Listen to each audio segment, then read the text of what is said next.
Nefisle mücadele etmek aslında cihadın en büyüğü. Çünkü nefis kafirden daha yakın. Kafirle mücadele etmek de elbette en faziletli bir cihat. Çünkü insan en yakın olan nefsiyle mücadele ederse daha sonra kafirle mücadele etmesi kolaylaşır. Ama nefsini yenememiş, arındıramamış, kibrini yıkamamış ve onu olgun bir hale getirememiş, itaat ettirememiş Rabbine, kulluk yaptıramıyor, secde ettiremiyor, dua ettiremiyor, kitap okutturamıyor, olgun bir ahlak yapısını oturamamış. Böyle bir nefsin düşmana, kafire karşı mücadele etmesini bekleyebilir miyiz? O yüzden yani asıl mücadelemiz nefsimizle, kendimizle. Ve bugün kendini daha ıslah etmeden meydanlara çıkan, insanlara öğüt veren, insanlara nasihat eden nice insanlar görüyor. Hakikaten onu şöyle bir tarttığımızda İslam'ın sahnesinde kardeşlerim bakıyorsun ki adamın kendini bir defa düzeltmediğine, şahsiyetini olgunlaştırmadığına, ahlakını güzelleştirmediğine şahit oluyor. O zaman diyoruz ki nefsini düzeltmeden başkalarını nasıl düzeltebilirsin? Yani Allah ayette demiyor mu?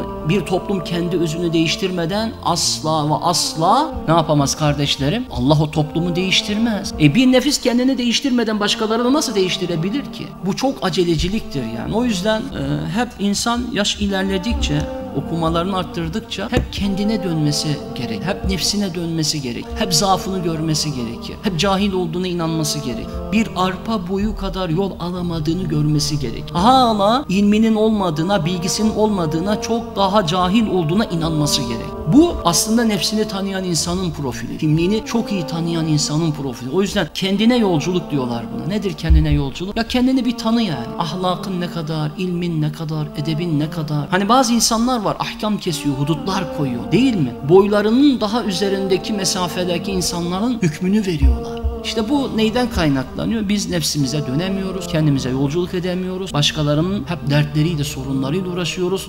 O yüzden Nebi Aleyhisselam'ın dediği gibi kişi önce Allah'a itaat yolunda nefsiyle mücadele etmesi lazım.